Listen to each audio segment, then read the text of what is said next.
அத்தியாயம் 17. மாண்டவர் மீள்வதுண்டோ? இதுவரைக்கும் சுந்தர சோழர் வேறு யாரோ ஒரு மூன்றாம் மனிதனை பற்றி சொல்வது போல சொல்லிக் கொண்டு வந்தார். இப்போது தம்முடைய வாழ்க்கையில் நடந்த வரலாறாகவே சொல்லத் தொடங்கினார். என் அருமை மகளே, சாதாரணமாக ஒரு தகப்பன் தன் மகளிடம் சொல்லக்கூடாத விஷயத்தை இன்று நான் உனக்கு சொல்லுகிறேன். இதுவரை யாரிடமும் என் மனதை திறந்து சொல்லாத செய்தியை உன்னிடம் சொல்லுகிறேன். இந்த உலகத்திலேயே என் நண்பன் அனிருத்தன் ஒருவனுக்குத்தான் இது தெரியும். அவனுக்கு முழுதும் தெரியாது. ஆனால் உன்னிடம் எல்லாவற்றையும் சொல்லப் போகிறேன். நம்முடைய குடும்பத்தில் யாராவது ஒருவருக்கு தெரிந்திருக்க வேண்டும். உன் தாயாரிடமும் சொல்ல எனக்கு நாய் அழாது. உன் தமையனிடமும் தம்பியிடமும் சொல்ல முடியாது. குந்தவை, உன்னிடம்தான் சொல்ல வேண்டும் என்று சில காலமாகவே எண்ணி இருந்தேன். அதற்கு சந்தர்ப்பம் இன்றைக்கு வாய்த்தது. அதற்கு வேண்டிய தைரியமும் இன்றைக்குத்தான் வந்தது. நீ என் நிலையை கண்டு சிரிக்க மாட்டாய். என் மனத்தில் உள்ள புண்ணையை ஆற்றுவதற்கு முயல்வாய். என்னுடைய விருப்பம் நிறைவேறவும் உதவி செய்வாய். ஆம், இந்த நம்பிக்கையுடன் உன்னிடம் சொல்லுகிறேன் அம்மா. அந்த தீவிலிருந்து மரக்கலத்தில் ஏறி புறப்பட்டேன். கோடிக்கரை சேர்ந்தேன். என் பாட்டனார் பராந்தக சக்கரவர்த்தி இந்த தஞ்சை அரண்மனையிலே அப்போது தங்கியிருக்கிறார் என்று அறிந்து நேராக இங்கே வந்தேன். நான் தஞ்சை வந்து சேர்ந்தபோது பராந்தக சக்கரவர்த்தி மரணத்தை எதிர்நோக்கி கொண்டிருந்தார். அவர் உள்ளம் நொந்து போயிருந்தது. 40 ஆண்டு காலத்தில் அவர் நிர்மாணித்த மகாராஜ்யம் சின்னாபின்னம் அடைந்து கொண்டிருந்தது. அவருக்கு பிறகு பட்டத்தை அடைய வேண்டியவரான ராஜாதித்தர் தக்கோலப் போரில் மாண்டார். அதே போர்க்களத்தில் படுகாயமடைந்த என் தந்தை அரிஞ்சயர் பிழைப்பாரோ மாட்டாரோ என்ற நிலையில் இருந்தார். கன்னர தேவனுடைய படைகள் தொண்டை மண்டலத்தை கைப்பற்றி முன்னேறிக் கொண்டு வந்தனர். தெற்கே பாண்டியர்கள் தலையெடுத்து வந்தார்கள். இலங்கையில் சோழ சைன்யம் தோல்வியுற்று திரும்பிவிட்டது. பல போர்க்களங்களிலும் சோழ நாட்டு வீராதி வீரர் பலர் உயிர் துறந்து விட்டார்கள். இந்த செய்திகளெல்லாம் ஒருமிக்க வந்து முதிய பிராயத்து பராந்தக சக்கரவர்த்தியின் உள்ளத்தை புண்படுத்தி துயரக் கடலில் ஆழ்த்தி இருந்தார். இந்த நிலையில் என்னை கண்டதும் அவருடைய முகம் மலர்ச்சி அடைந்தது. என் பாட்டனாருக்கு நான் குழந்தையாய் இருந்த நாளிலிருந்து என் பேரில் மிக்க பிரியம். என்னை எங்கேயும் அனுப்பாமல் அரண்மனையில் தம்முடனேயே வெகு காலம் வைத்திருந்தார். பிடிவாதம் பிடித்து அவரிடம் விடைபெற்றுக் கொண்டு நான் நாட்டுக்கு போறேன். அங்கிருந்து திரும்பி வந்தவர்களே நான் இல்லை என்று அறிந்தது என் பாட்டனாரின் மனம் உடைந்து போயிருந்தது. நான் இறந்து விட்டதாகவும் தெரியவில்லை. ஆதலால் என்னை தேடி வர கூட்டம் கூட்டமாக ஆட்களை அனுப்பிக் கொண்டிருந்தார். கடைசியில் ஒரு கூட்டம் என்னை கண்டுபிடித்தது. நான் தஞ்சை வந்து சேர்ந்ததும் புண்பட்ட அவர் மனதுக்கு சிறிது சாந்தி ஏற்பட்டது. அவருடைய அந்திய காலத்தில் வீழ்ச்சியடைந்து வந்த சோழ சாம்ராஜ்யம் மறுபடியும் என்னால் மேன்மை அடையும் என்பதாக எப்படியோ அவர் மனத்தில் ஒரு நம்பிக்கை ஏற்பட்டிருந்தது. அந்த நம்பிக்கையை சோதிடர்கள் வளரச் செய்திருந்தார்கள். அதற்கு தகுந்தாற்போல் அவருக்கு புதல்வர்கள் 4 பேர் இருந்தும் அவருடைய அந்திய காலத்தில் பேரன் நான் ஒருவனே இருந்தேன். சக்கரவர்த்தி இறக்கும் தருவாயில் என்னை அருகில் அழைத்து உச்சி முகர்ந்து கண்ணீர் பெருக்கினார். அப்பனே, எனக்கு பிறகு உன் பெரியப்பன் கண்டராதித்தன் சிம்மாசனம் ஏறுவான். அவருக்கு பிறகு இந்த சோழ சாம்ராஜ்யம் உன்னை அடையும். உன்னுடைய காலத்திலேதான் மறுபடி இந்த சோழகுலம் மேன்மையடையப் போகிறது என்று அவர் பலமுறை கூறினார்.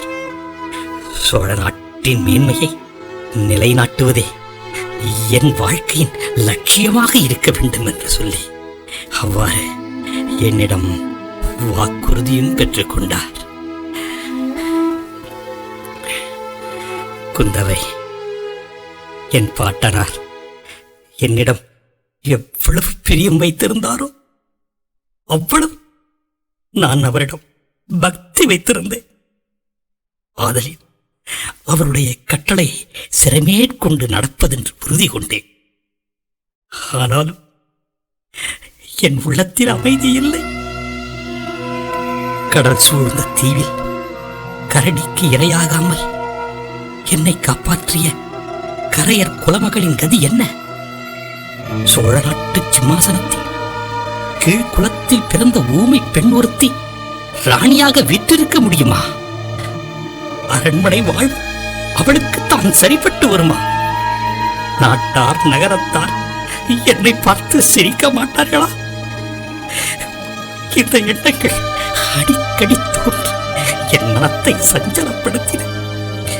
இது மட்டுமன்று, என் பெரிய தகப்பனார் கண்டராதித்தர் சில காலத்திற்கு முன்பு தான் 2வது கல்யாணம் செய்து கொண்டிருந்தார். அவரை மணந்த பாக்கியசாலி மழவரையர் குலமகள் என்பதை நீ அறிவாய். முதல் மனைவிக்கு குழந்தை இல்லை என்றால் 2வது மனைவிக்கும் குழந்தை பிறவாது என்பது என்ன நிச்சயம்? பெரியப்பாவுக்கு ஆண் குழந்தை பிறந்தால் ராஜ்யம் எனக்கு எப்படி வரும்? இதை பற்றி ராஜ்யத்தில் சிலர் அப்போதே பேசிக் கொண்டிருந்தது என் காதில் விழுந்தது.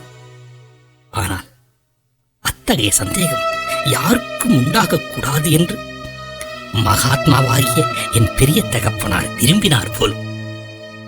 பராந்தக சக்கரவர்த்தி காலமான பிறகு கண்டராதித்தருக்கு ராஜ்ய பட்டாபிஷேகம் நடந்தது. அதே சமயத்தில் எனக்கும் யுவராஜ்ய பட்டாபிஷேகம் நடக்க வேண்டும் என்று என் பெரியப்பா புதிய சக்கரவர்த்தி ஏற்பாடு செய்துவிட்டார். என் பெரிய மகளே, இன்றைக்கு உன் தம்பி அருள்மொழியின் பேரில் இந்நாட்டு மக்கள் எப்படி பிரியமாயிருக்கிறார்களோ அப்படி அந்த நாளில் என் பேரில் அபிமானமாயிருந்தார்கள். அரண்மனைக்குள்ளே பட்டாபிஷேகம் நடந்து கொண்டிருந்த போது வெளியிலே ஆயிரக்கணக்கான ஜனங்கள் ஆவலுடன் காத்திருந்தார்கள். புதிதாக முடிசூடிய சக்கரவர்த்தி யுவராஜாவும் சேர்ந்தாற்போல் ஜனங்களுக்கு காட்சி தர வேண்டும் என்று அனைவரும் விரும்பினார்கள்.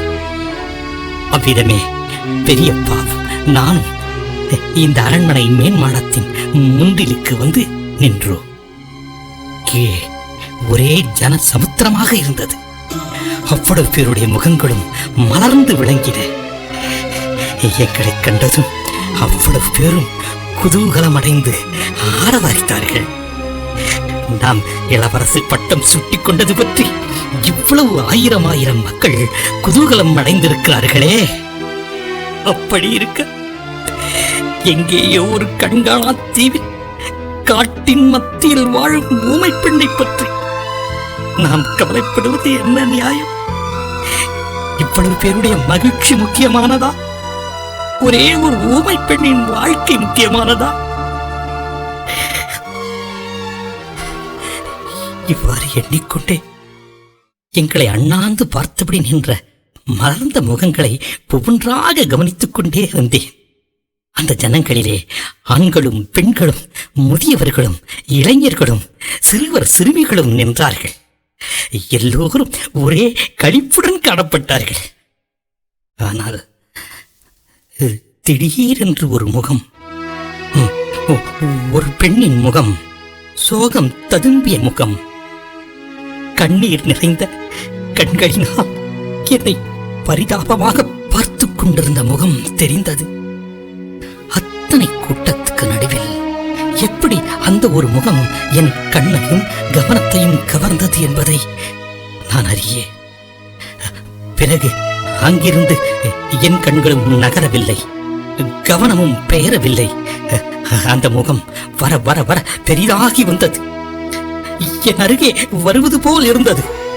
கடைசியில் அந்த பெரிய ஜனத்திரள் முழுவதும் மறைந்து, என் அருகில் நின்றவர்கள் எல்லோரும் மறைந்து, ஆச்சார வாசல் மறைந்து, தஞ்சை நகரின் கோட்டை கொத்தளம் மறைந்து, வானும் மண்ணும் மறைந்து, அந்த ஒரு முகம் மட்டும் தேவி பரமேஸ்வரியின் விஸ்வரூபத்தைப் போல் என் கண் முன்னால் தோன்றியது.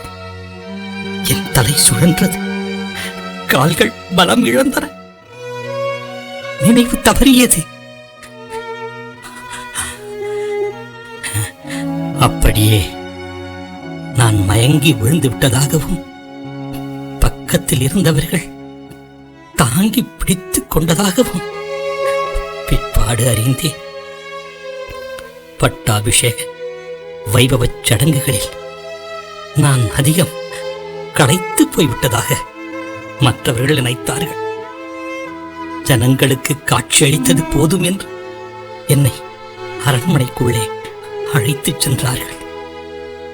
பிறகு எனக்கு நல்ல நினைவு வந்ததும் என் நண்பன் அனிருத்தனை தனியாக அழைத்து நான் கண்ட காட்சி கூறினேன். அந்த ஊமை பெண்ணின் அடையாளம் கூறி எப்படியாவது அவளை கண்டுபிடித்து அழைத்து வர வேண்டும் என்று கட்டளையிட்டேன். தஞ்சை நகரின் மூலை முடுக்கெல்லாம் தேடியும் அத்தகைய ஊமை பெண் யாரும் இல்லை என்று அனிருத்தன் வந்து சொன்னான். என்னுடைய உள்ளத்தில் பிரம்மையாக இருக்கும் என்றும் கூறினார். நான் அவனை கோபித்துக் கொண்டு, இந்த உதவி கூட செய்யாவிட்டால் அப்புறம் நீ என்ன சிநேகிதன் என்றேன். தஞ்சை கோட்டைக்கு வெளியே கடற்கரையை நோக்கி செல்லும் பாதைகளில் ஆள் அனுப்பி தேடும்படி சொன்னேன். அப்படியே பல வழிகளிலும் ஆட்கள் சென்றார்கள். கடற்கரை வரையில் போய் தேடினார்கள். கோடிக்கரைக்கு போறவர்கள் அங்கே உள்ள கலங்கரை விளக்க காவலன் வீட்டில் ஓர் ஊமை பெண் இருப்பதாக கண்டுபிடித்தார்கள். அவள் பித்து பிடித்தவள் போல தோன்றினாளாம். எவ்வளவோ ஜாடை மாடைகளினால் அவளுக்கு விஷயத்தை தெரிவிக்க முயன்றது பயன்படவே இல்லையா? அவர்களுடன் தஞ்சைக்கு வருவதற்கு அடியோடு மறுத்து விட்டாளாம். இந்த செய்தியை அவர்கள் கொண்டு வந்தவுடனே என்னது செய்வதென்று தெரியாமல் மனம் கலங்கினேன். 2 நாள் அந்த கலக்கத்திலேயே இருந்து ஆன மட்டும் அவளை மறந்துவிட பார்த்தும் இயலவில்லை. இரவும் பகலும் அதே நினைவாயிருந்தது. இரவில் ஒரு கணம் கூடவும் தூங்க முடியவில்லை. பிறகு அனிருத்தனையும் அழைத்துக் கொண்டு கோடிக்கரைக்கு புறப்பட்டேன். குதிரைகளை எவ்வளவு வேகமாக செலுத்தலாமோ அவ்வளவு வேகமாக செலுத்திக் கொண்டு போனேன். போகும்போது என் மனக்கலக்கம் இன்னும் அதிகமாயிற்று. அந்த ஊமை பெண்ணை அங்கே கண்டுபிடித்தால் அப்புறம் அவளை என்ன செய்வதென்று எண்ணிய போது மனம் குழம்பியது. தஞ்சைக்கோ பழையாறைக்கோ அழைத்து போய் இவள் என் ராணி என்று சொல்லுவதா? அவ்வாறு நினைத்த போது என் உள்ளமும் உடலும் குன்றி போய்விட்டன. என் செல்வக்குமாரி அந்த நாளில் நான் மேனி அழகில் நிகரற்றவன் என்று வேண்டாத பிரபலம் ஒன்று எனக்கு ஏற்பட்டிருந்தது. அதை ஒரு புகழாகவே நான் நினைக்கவில்லை. ஆயினும் மற்றவர்கள் அதை பற்றி ஓயாது பேசினார்கள். என் பாட்டனாரின் பெயராகிய பராந்தகன் என்னும் பெயரை எனக்கு வைத்திருந்தும் அது அடியோடு மறையும்படி செய்து சுந்தர சோழன் என்ற பெயரை பிரபலப்படுத்தி விட்டார்கள். அப்படி அனைவராலும் புகழப்பட்ட நான் நாகரிகம் என்னதென்று தெரியாது ஓர் ஊமை பெண்ணை எப்படி அரண்மனைக்கு அழைத்துப் போவேன்? இல்லை என்றால் அவளை என்ன செய்வது? இப்படி பலவாறு எண்ணி குழம்பிய மனத்துடன் கோடிக்கரை சேர்ந்தேன். அந்த மகாராஜி எனக்கு கஷ்டம் எதுவும் இல்லாமல் செய்துவிட்டாள்.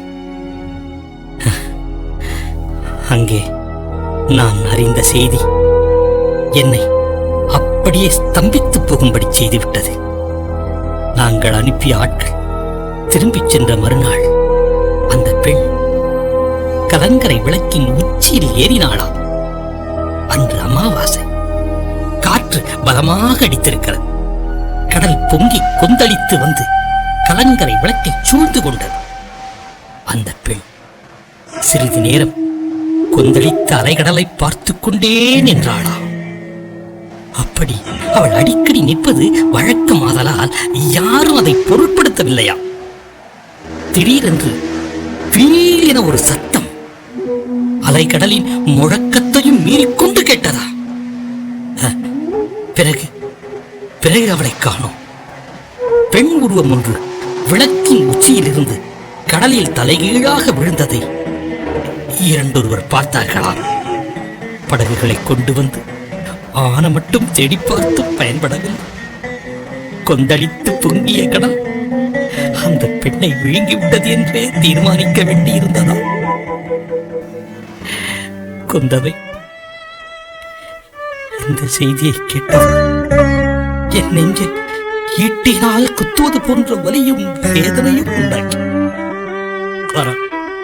சற்று நேரத்துக்கெல்லாம் ஒருவித அமைதியும் உண்டாயிற்று. அவளை என்ன செய்வது என்ற கேள்வி இனி இல்லை.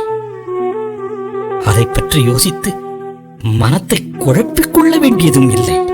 துன்பமும் அமைதியும் கலந்த இந்த விசித்திர வேதனையுடன் தஞ்சைக்கு திரும்பினேன். ராஜ்ய காரியங்களில் மனத்தை செலுத்தினேன். போர்க்களங்களுக்கு சென்றேன்.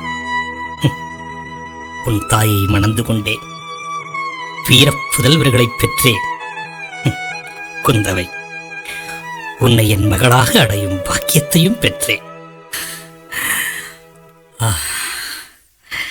ஆனாலும் மகளே, செத்துப்போன அந்த பாவியை என்னால் அடியோடு மறக்க முடியவில்லை.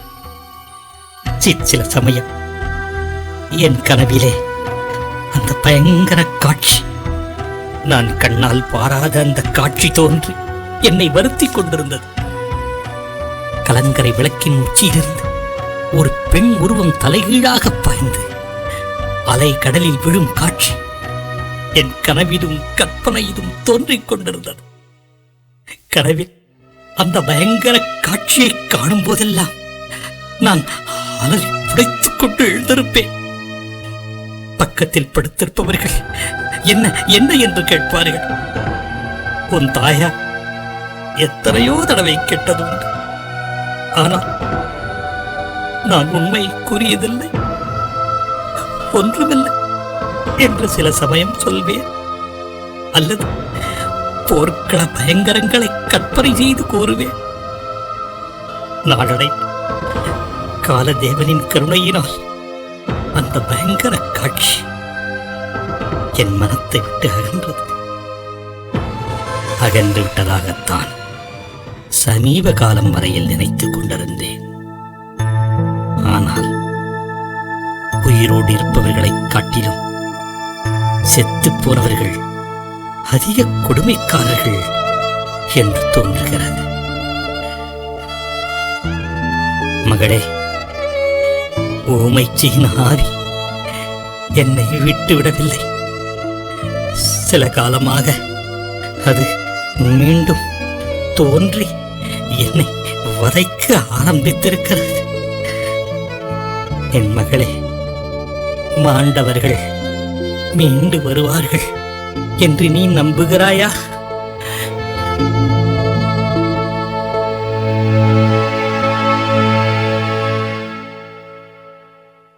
இவ்விதம் சொல்லிவிட்டு சுந்தர சோழர் தம் பார்வையை எங்கேயோ தூரத்தில் செலுத்தி வெறித்து பார்த்தார். அவர் பார்த்த திக்கில் ஒன்றுமே இல்லைதான். ஆயினும் அவருடைய உடம்பு நடுங்குவதை குந்தவை கண்டாள். எல்லையற்ற இரக்கம் அவர் பேரில் அவளுக்கு உண்டாயிற்று. கண்களில் நீர் ததும்பியது. தந்தையின் மார்பில் தன் முகத்தை பதித்துக் கொண்டு கண்ணீர் விட்டாள். அதனால் அவருடைய நடுக்கமும் குறைந்ததாக தோன்றியது. பிறகு தந்தையை நிமிர்ந்து நோக்கி,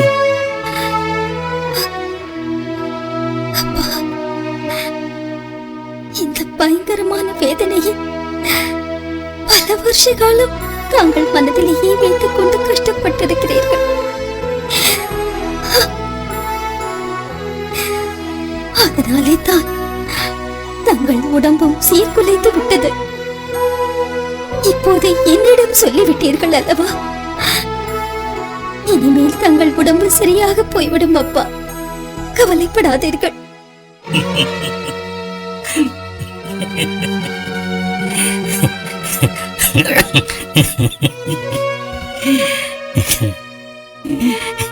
சுந்தர சோழர் அதை கேட்டு சிரித்த சிரிப்பின் ஒலியில் வேதனையுடன் அவநம்பிக்கையும் கலந்திருந்தது. அவர் மேலும் கூறினார், குந்தவை, நீ நம்பவில்லை. மாண்டவர்கள் மீண்டு வருவார்கள் என்று நீ நம்பவில்லை. ஆனாலும் அதோ அந்த தூணுக்கு பக்கத்தில் குத்து விளக்கின் பின்னால் அந்த பாவியின் ஆவி நேற்று நள்ளிரவில் நின்றது. என் கண்ணாலேயே பார்த்தேன். அதை எப்படி நம்பாமல் இருக்க முடியும்? நான் கண்டது வெறும் பிரம்மை என்றால் உன் தோழியை பற்றி என்ன சொல்வாய்? அவள் எதையோ பார்த்து கெட்டதனால்தானே நினைவு தப்பி விழுந்தாள். குந்தவை, அவளை அழைத்து வா. நானே நேரில் கேட்டு தெரிந்து கொள்கிறேன். அப்பா, வானதி ஒரு பயங்கொள்ளி பெண். கொடும்பாளூர் வீரவேலர் குலத்தில் இவள் எப்படி பிறந்தாளோ தெரியவில்லை. இருட்டில் தூணை பார்த்தாலும் அவள் அலறி அடித்துக் கொண்டு மயக்கம் போட்டு விழுவாள். அவளை கேட்பதில் யாதொரு பயனும் இல்லையப்பா. அவள் ஏதும் பார்த்திருக்கவும் மாட்டாள், கேட்டிருக்கவும் மாட்டாள். ஓ, அப்படியா சொல்லுகிறாய்? அவள் போனால் போகட்டும். குந்தவை, நான் சொல்ல வேண்டியது மிச்சத்தையும் கேளம்மா. சொல்லுங்கள் அப்பா. மாண்டவர்கள் மீண்டு வருவார்கள் என்பதில் எனக்கும் வெகு காலம் நம்பிக்கை இல்லாமல் தான் இருந்தது. அப்படிப்பட்ட தோற்றம் என்னுடைய வீண் மனப்பிரமை என்றே நானும் எண்ணியிருந்தேன். காவேரி நதியில் நாம் எல்லோருமாக ஓடத்தில் போய்க் கொண்டிருந்த போது குழந்தை அருள்மொழிவர்மன் திடீரென்று காணாமற் போனது உனக்கு நினைவிருக்கிறதல்லவா? ஆமாம் அப்பா. நாம் எல்லோரும் திகைத்தும் தவித்தும் நிற்கையில் ஒரு பெண்ணரசி பொன்னி நதி வெள்ளத்திலிருந்து குழந்தையை எடுத்து தூக்கி கொடுத்தாள். குழந்தையை மற்றவர்கள் வாங்கிக் கொண்டதும் அவள் மறைந்து விட்டாள். இதை பற்றி நாம் எவ்வளவோ தடவை பேசியிருக்கிறோம். ஆமாம் ஆமாம். நீ மறந்திருக்க முடியாது. நீங்கள் எல்லோரும் காவேரி அம்மன் தான் குழந்தையை காப்பாற்றியதாக முடிவு கட்டினீர்கள். ஆனால் என் கண்ணுக்கு என்ன தோன்றியது தெரியுமா?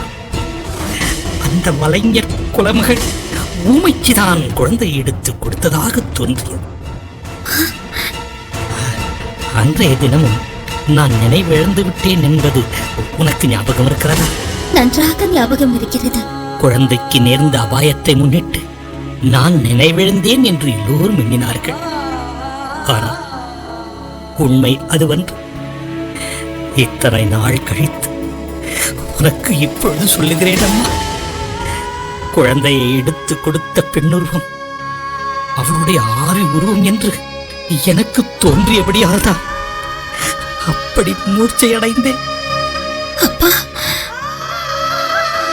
மகளே, உன் தமையனுக்கு இளவரசு பட்டம் சூட்டிய தினம் நினைவிருக்கிறதா? அன்று பட்டாபிஷேகம் நடந்த பிறகு ஆதித்த கரிகாலன் அந்த புறத்துக்கு தாய்மார்களிடம் ஆசி பெறுவதற்காக வந்தான் அல்லவா? அவனுக்கு பின்னால் நான் வந்தேன். அதே ஊமை சீனாவி அங்கே பெண்களின் மத்தியில் நின்று கரிகாலனை கொடூரமாக உற்று பார்த்ததைக் கண்டேன். மீண்டும் ஒரு தடவை பிரஜை இழந்தேன். பிறகு யோசித்த போது அந்த சம்பவத்தை குறித்து எனக்கு சந்தேகம் உண்டாயிற்று. அப்படி அவள் கரிகாலனை கொடூரமாக பார்க்க வேண்டிய அவசியம் என்ன என்று ஐயுற்றேன். அதுவும் என் சித்த பிரம்மையின் தோற்றமாயிருக்கலாம் என்று நானே எண்ணினேன். ஆனால் மகளே, இந்த தடவை தஞ்சைக்கு வந்த பிறகு அந்த சந்தேகமெல்லாம் தீர்ந்துவிட்டது. ஒரு காலத்தில் அவள் உயிரோடு இருந்த காலத்தில் அவள் முகத்தை பார்த்து அவள் மனத்தில் உள்ளதை தெரிந்து கொள்வேன். அவள் அவள் உதடு அசைவதை பார்த்து அவள் சொல்ல விரும்புவது இன்னதென்று நான் தெரிந்து கொள்வேன். அந்த சக்தியை நான் மீண்டும் பெற்றுவிட்டேன். குந்தவை 4-5 முறை நள்ளிரவில் அவள் என் முன்னால் தோன்றி எனக்கு எச்சரிக்கை செய்து விட்டாள். என்னை கொன்றாயே, அதை நான் மன்னிக்கிறேன். ஆனால் மீண்டும் பாவம் செய்யாதே. ஒருவனுக்கு சேர வேண்டிய ராஜ்யத்தை இன்னொருவனுக்கு கொடுக்காதே என்று அவள் சொல்வதை புரிந்து கொண்டேன். அவளுக்கு பேசும் சக்தி வந்த வாயினால் பேசினால் எப்படி தெரிந்து கொள்வேனோ அப்படி தெளிவாக தெரிந்து கொண்டேன் மகளே, தெளிவாக தெரிந்து கொண்டேன்.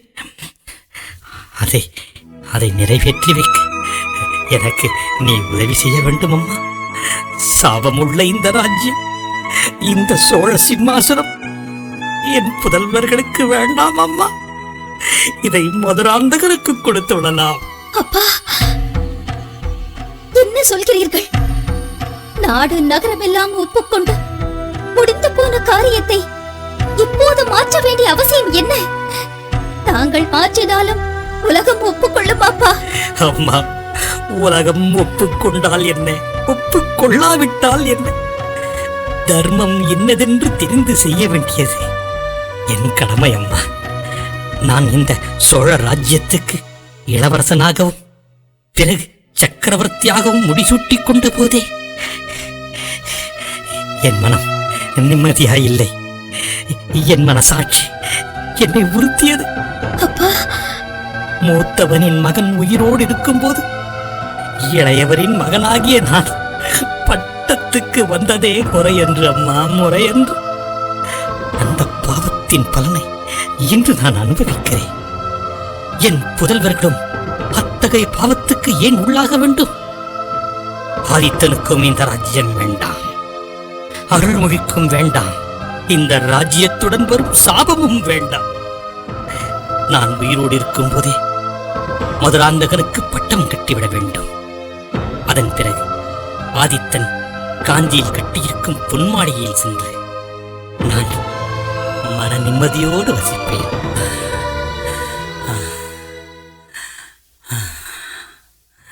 அப்பா, பெரிய பிராட்டி இதற்கு சம்மதிக்க வேண்டாமா? மகளே, அதற்காகத்தான் அம்மா உன் உதவியை நாடுகிறேன். சொல்லுங்கள் அப்பா. எந்த காரணம் சொல்லியாவது என் பெரியம்மையை இங்கே வரும்படி செய். ஆஹா, எவ்வளவோ தெரிந்த பரம ஞானியான அந்த மூதாட்டிக்கு இந்த தர்ம நியாயம் ஏன் தெரியவில்லை? என்னை ஏன் இந்த பாவம் செய்யும்படி ஏவினார்? அல்லது அவருடைய சொந்த பிள்ளையின் பேரிலேதான் அவருக்கு என்ன கோபம்? தாயின் இயற்கைக்கே மாறான இந்த காரியத்தில் அவருக்கு ஏன் இவ்வளவு பிடிவாதம்? மதுராந்தகன் ஏதோ சிவபக்தியில் ஈடுபட்டு சந்நியாசியாக போகிறேன் என்று சொல்லிக் கொண்டிருந்த போது அதற்கு நியாயம் உண்டு. இப்போது அவனுக்கே ராஜ்யமாடும் ஆசை வந்திருக்கும் போது இன்னொருவனுக்கு எப்படி அம்மா பட்டம் கட்டலாம்? அப்பா, ராஜ்யம் ஆள ஆசை இருக்கலாம், ஆனால் அதற்கு தகுதி இருக்க வேண்டாமா? ஏன் தகுதி இல்லை? மகானாகிய கண்டராதித்தருக்கும் மகா ஞானியான மழவரையர் மகளுக்கும் பிறந்த மகனுக்கு எப்படி அம்மா தகுதி இல்லாமல் போகும்? தகுதி இருக்கட்டும் அப்பா. ராஜ்யத்தின் குடிகள் அதற்கு ஒப்புக்கொள்ள வேண்டாமா?